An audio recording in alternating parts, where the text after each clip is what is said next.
বন্ধুরা, ফেব্রুয়ারি মাসের মধ্যে কিন্তু অ্যালামেন্ডা গাছের উপর খুব গুরুত্বপূর্ণ কাজ করে দিতে হবে, গাছকে খাবার দিয়ে এবং গাছের উপর ছোটো ছোটো টিপস অ্যান্ড ট্রিক্স কেয়ার করে, যাতে গরমের মধ্যে আমরা ভরে ভরে যেন ফুল পাই।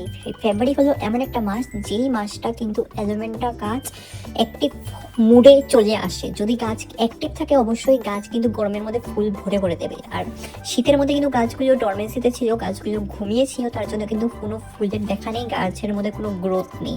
এই ফেব্রুয়ারি হলো এমন একটা মাস, সেই মাসকে বলা হয় টার্নিং পয়েন্ট। এই টার্নিং পয়েন্টে যদি আমরা এই অ্যালামেন্ডা গাছের উপর এই ছোট ছোট কিছু কাজ করে নিই, তাহলে কিন্তু খুব ভালো রেজাল্ট পাবো এবং জায়গায় জায়গায় প্রত্যেকটি ডালে ডালে কিন্তু নতুন নতুন ডাল এবং নতুন নতুন ব্রাঞ্চেস এবং কুড়িয়ে ভরে যাবে। এই ভিডিওখানে একদমই স্কিপ করবেন না, যদি স্কিপ করে ফেলেন এরকম অনেক কিছু জিনিস থাকবে, মিস আউট করে যাবেন। তো যারা নতুন এসেছেন অবশ্যই আমার চ্যানেলটিকে সাবস্ক্রাইব করে আমার পাশে থাকবেন। বন্ধুরা, এটা আমার নতুন চ্যানেল, অল্প আমাকে সাপোর্ট করবেন এগিয়ে যাওয়ার জন্য। চলুন বন্ধুরা, এবার সময় নষ্ট না করে তাহলে ভিডিওখানা শুরু করা যাক। Welcome to Mickey Minnie's Garden! নমস্কার বন্ধুরা, কেমন আছেন সবাই? মিকি মিনিস গার্ডেন্স এর মধ্যে আপনাদের সকলকে স্বাগত জানাচ্ছি। আশা করি সবাই ভালো আছেন। তো বন্ধুরা, আজকে নতুন একটি গাছের পরিচর্যা নিয়ে এসে পড়েছি, অ্যালামান্ডা গাছের পরিচর্যা। অ্যালামান্ডা এমন একটা গাছ, হয়তো আপনাদের অনেকের বাড়িতে আছে এই গাছটা, যদি নেই অবশ্যই নার্সারি থেকে নিয়ে আসবেন, কারণ এখন সিজন অলরেডি চলে এসেছে। অ্যালামান্ডা গাছের উপর কিন্তু অনেকে বলছিও জলের গাছ শুকিয়ে যাচ্ছে, গাছের মধ্যে কোনো গ্রোথ নেই, পাতা নেই, গাছ মারা যাচ্ছে, কুড়ি নেই, ফুল নেই। তো সমস্যার সমাধানের উপাদান শুধু এই একটি জিনিস, তাও এই ফেব্রুয়ারি মাসের মধ্যে করতে হবে।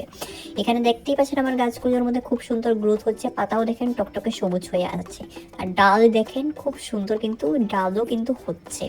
তো এই হলো সেই সিজন। এই সিজনের মধ্যে কিন্তু আমাদের কিছু কিছু গুরুত্বপূর্ণ কাজ করতে হবে অ্যালামান্ডা গাছের উপর। এই গাছগুলো কিন্তু জমিতে লাগানো, অতিমাত্রা বড় গাছের উপর কিন্তু হার্ড প্রুনিং করে দিতে হবে, সফট প্রুনিং করা চলবে না। ছোট গাছকে একদম হার্ড প্রুনিং করবে না, সেটা যেরকম আছে ওরকমই থাকতে দেবেন।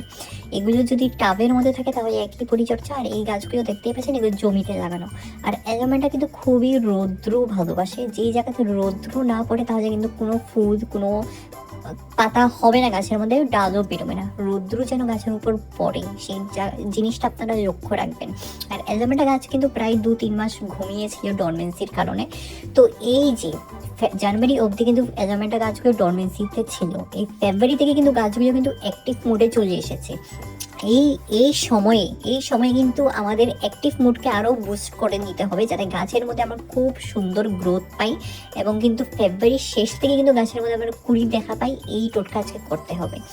আর গাছ কিন্তু সবসময় পাতা থেকেই খাবার গ্রহণ করে। পাতা যদি সুস্থ থাকে তাহলে এই একটা জিনিস অবশ্যই বুঝবেন যে আপনার গাছগুলো ভালো আছে। আর এখানে দেখেন নিচে থেকে খুব সুন্দর সুন্দর ব্রাঞ্চেস বেরিয়েছে, এবং এইখানে দেখেন আর একটা জিনিস দেখাচ্ছি। এই যে দেখেন ছোট ছোট কিন্তু ডালের মধ্যে কিন্তু ব্রাঞ্চেসগুলো চলে এসেছে।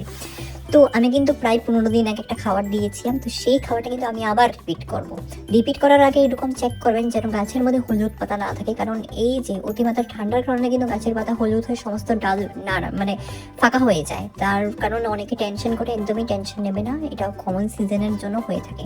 আর এই যে দেখেন খুব সুন্দর গ্রোথ হচ্ছে, এবং যে সমস্ত পাতা অনেক দিন হয়ে গেছে গাছের মধ্যে আছে, এই সমস্ত পাতাগুলোকে কিন্তু গাছ থেকে তুলে নিতে হবে। আর পাতার সমস্যা যদি হয়ে থাকে, পাতা খুব পেরে যায়, মরে যায়, তার জন্য কিন্তু অবশ্যই নিম পাতা সিদ্ধ করা জলের গাছের মধ্যে স্প্রে দিতে হবে, যাতে গাছগুলো সুস্থ থাকে। আর এই যে দেখেন এটি হলো আর একটি গাছ, খুব সুন্দর রোদের মধ্যে আছে, খুব সুন্দর গ্রোথ হবে আশা করি।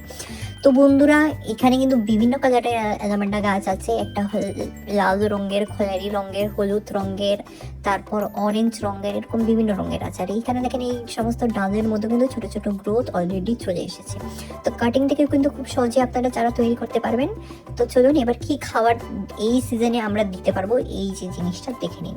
এটা হলো এমন একটা জিনিস, যেই জিনিসটা আপনাদের সকলের বাড়িতেই হয়তো আপনারা পাবেন এবং পেয়ে যাবেন, টেনশন নিতে হবে না। এই জিনিসটা দেওয়ার পর কিন্তু গাছের মধ্যে নতুন পাতা বের হবে, নতুন ডাল ছাড়বে এবং কুড়ি আসবে। অল্প পরিমাণ জল ভালো করে গাছের শেকড়ের মধ্যে দিয়ে দেবো। এটা কিচ্ছু নয় বন্ধুরা, এরা হয় কাঠের ছাইয়ের গুঁড়ো। কাঠের ছাই কিছু ছাই পুড়িয়ে ভালো করে রেখে দেবেন স্টোর করে। আপনার 1 লিটার জলের মধ্যে 2-3 চামচ নিয়ে ভালো করে মিশিয়ে গাছের উপর স্প্রে করতে পারেন এবং গাছের শেকড়ে দিতেও পারেন, খুব সুন্দর গ্রোথ হবে। তো বন্ধুরা, এই জিনিসটা অবশ্যই করবেন, গাছ অ্যাক্টিভ হয়ে থাকবে। তো বন্ধুরা, যদি আপনাদের এই ভিডিওখানে ভালো লেগে থাকে তাহলে অবশ্যই আপনার প্রিয় গার্ডেনিং ফ্রেন্ডসের সঙ্গে ভিডিওখানে শেয়ার করবেন। অবশ্যই চ্যানেলটিকে সাবস্ক্রাইব করে পাশে থাকবেন। সবাই ভালো থাকবেন, ধন্যবাদ।